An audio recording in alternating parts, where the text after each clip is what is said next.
అలానే చేస్తాం. అమెరికా అధ్యక్షుడిగా ట్రంప్ బాధ్యతలు స్వీకరించిన తర్వాత రెండోసారి అక్కడ ఉన్నటువంటి పౌరుల ఖర్చులు పెరిగిపోతుంది. సగటు అమెరికన్ భరించలేనటువంటి స్థాయిలో అక్కడ ఖర్చులు పెరిగిపోయాయని చెప్పి అప్పుడేటువంటి సమాజం నుంచి వస్తున్నటువంటి సమాచారం, అలాగే అక్కడ పౌరులు కూడా రకరకాలుగా సోషల్ మీడియా వేదికల మీద అభిప్రాయాన్ని వ్యక్తం చేస్తున్నారు. గతంగా అంటే ప్రతి నెల $1500 ఖర్చు పెరిగింది అని చెప్పి చెప్తున్నారు. ఈ $1500 ఖర్చు పెరగడం అనేది చాలా భారమైనటువంటి ఆర్థికపరమైన అంశం సగటు అమెరికన్. అందుకే అమెరికా ప్రభుత్వం మీద ట్రంప్ మీద తిరగబడుతున్నారు. నో కింగ్స్ అనేటువంటి బోర్డు పెట్టుకొని మొత్తం అమెరికాలో 50 రాష్ట్రాల్లో నిరసన కార్యక్రమాన్ని చేపడుతూ ఉన్నారు. మరోవైపు కార్పొరేట్ కంపెనీలు ఆయన మీద ప్రెజర్ తీసుకొస్తున్నాయి. ఆయన విధానాల కారణంగా నష్టపోతున్నామని యూనివర్సిటీలు ఆయన విధానాన్ని వ్యతిరేకిస్తున్నాయి. అందుకే ఒక్కొక్క మెట్టు దిగి వస్తున్నాడు ట్రంప్ అని చెప్పి ఇప్పుడు ఇంటర్నేషనల్ గా వస్తున్నటువంటి న్యూస్. కానీ ఆయన దిగి వచ్చినట్టే కనిపిస్తున్నప్పటికీ ఇప్పుడు తాజాగా మరొకరిని తీసుకున్నారు. దాదాపు 13 దేశాల నుంచి వచ్చినటువంటి వాళ్ళకి అమెరికాలో గ్రీన్ కార్డ్ శాశ్వతంగా ఉండదు. ఒకవేళ ఇంతకుముందు ఇచ్చినప్పుడు కూడా దాన్ని కూడా రద్దు చేస్తాము అని చెప్పి ఒక అనౌన్స్మెంట్ తాజాగా చేయడం జరిగింది. ఆ 13 దేశాల వాళ్ళు నైపుణ్యం లేనటువంటి వాళ్ళు అమెరికాలో ఉండడం వల్ల అమెరికాలో ఉన్నటువంటి పౌరులకి ఉపాధి అవకాశాలు తగ్గిపోతున్నాయి. కాబట్టి ఆ 13 దేశాలకు సంబంధించినటువంటి వాళ్ళకి గ్రీన్ కార్డు రద్దు చేసి పంపించడం, అలాగే రాబోయేటువంటి గ్రీన్ కార్డును శాశ్వతంగా నిషేధించడం అనేటువంటి నిర్ణయాన్ని తీసుకున్నారు. లౌకికంగా దాన్ని ఇంటర్నేషనల్ మీడియాలో వెల్లడిస్తే ఆ ఇంటర్నేషనల్ మీడియా ఇప్పుడు అనౌన్స్ చేసింది. ఇంకా ఆర్డర్స్ వచ్చే అవకాశం ఉంది. ఆయన మనసులో మాటని బయట పెట్టారు. నెక్స్ట్ ఏం చేస్తారు? ఫేస్బుక్ ఆర్డర్ ఇస్తారు కంపల్సరీగా. దాని మీద కోర్టుకు వెళ్తారు, కోర్టులు ఆగిపోతారు. జన్మదాహ పౌరసత్వం కానీ, తర్వాత అలాగే ఇల్లీగల్ ఇమిగ్రెంట్స్ మీద కానీ, H1B వీసాల మీద కానీ, లేదా H4 వీసాల మీద కానీ, స్టూడెంట్స్ వీసాల మీద కానీ అనేక సందర్భాల్లో అనేక రకాలుగా ఆయన ఎగ్జిక్యూటివ్ ఆర్డర్స్ ఇచ్చారు. ఆయన అమెరికా అధ్యక్షుడు అయిన తర్వాత కొన్ని వందల ఎగ్జిక్యూటివ్ ఆర్డర్స్ ఇచ్చారు. వాటిలో ఏమీ కూడా పూర్తి స్థాయిలో సంపూర్ణంగా అమలు కాలేదు. కోర్టు స్టే ఇచ్చాయి. ఇప్పుడు కూడా ఆ 13 దేశాలకు సంబంధించి గ్రీన్ కార్డు రద్దు చేస్తున్నారని అమలు చేశారు. బాబు లాంటి మాత్రం పీల్చారు. కానీ అది సాధ్యం కాకపోవచ్చు. ఎందుకంటే ఆల్రెడీ ఎప్పటి నుంచో అమెరికాలో విదేశాల్లో ఉండేటువంటి ఆ 13 దేశాలకు సంబంధించినటువంటి వాళ్ళు కూడా ప్రపంచంలో ఉన్నటువంటి దేశాల నుంచి వచ్చి అమెరికాలో స్థిరపడినట్టు వాళ్ళు కూడా స్థిరపడి గ్రీన్ కార్డు ఉన్నారు. అమెరికన్ పౌరులుగా అక్కడ జీవనం సాగిస్తున్నారు. ఇప్పుడు వాళ్ళ గ్రీన్ కార్డు రద్దు చేయడం అనేది కోర్టులు ఒప్పుకునేటువంటి అవకాశం ఉండదు. America first, great America, make America అనేటువంటి ఎన్నికటువంటి ఈ మధ్యకాలంలో న్యూయార్క్ లో ఎన్నికలు జరిగితే అక్కడ డెమోక్రటిక్ పార్టీ అభ్యర్థి జహరాన్ గెలవడం జరిగింది. అక్కడి నుంచి ట్రంప్ గ్రాఫ్ పడిపోవడంతో పాటు ట్రంప్ ఒక్కొక్క మెట్టు దిగి రావడానికి కారణమైంది అనేది కూడా అమెరికాలో ఉండేటువంటి వాళ్ళు భావిస్తున్నారు. అంతర్జాతీయ మీడియా కూడా అదే భావిస్తుంది. అంటే దిగి రావడం అనేది ఎంతవరకు వాస్తవం అంటే ఈ మధ్య కాలంలో చైనా తోటి రెసిప్రోకల్ ట్యాక్స్ మీద ఆయన చర్చించారు.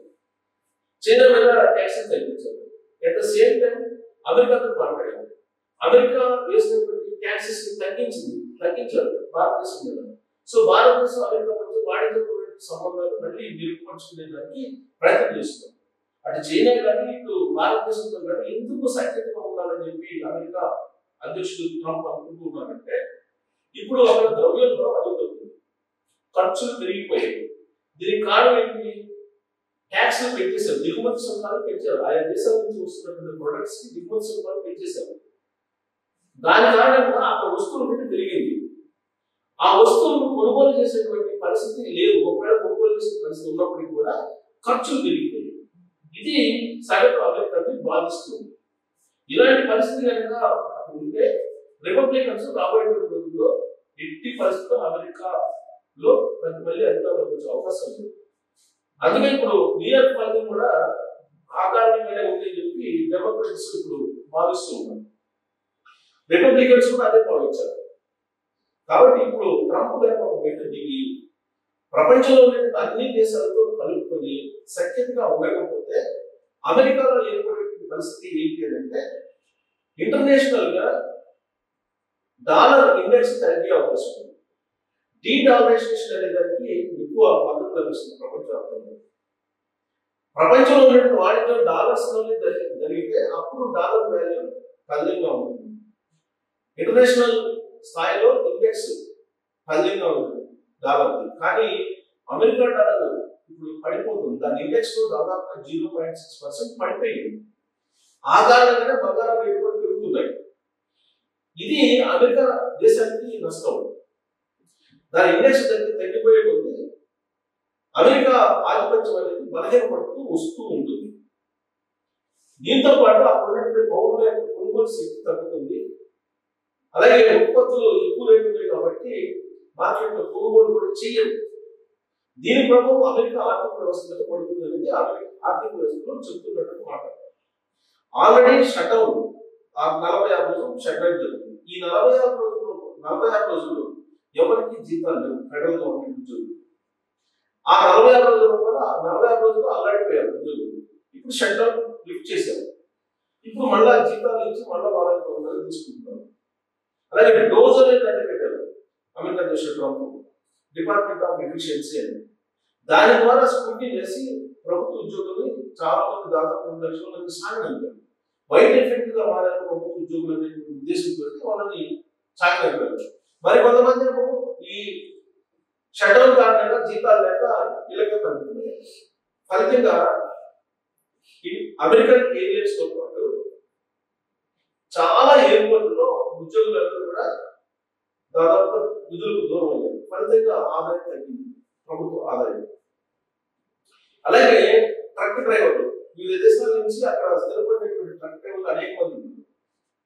వాళ్ళ లైసెన్సులు దాదాపు కొన్ని వేలలో రద్దు చేశారు.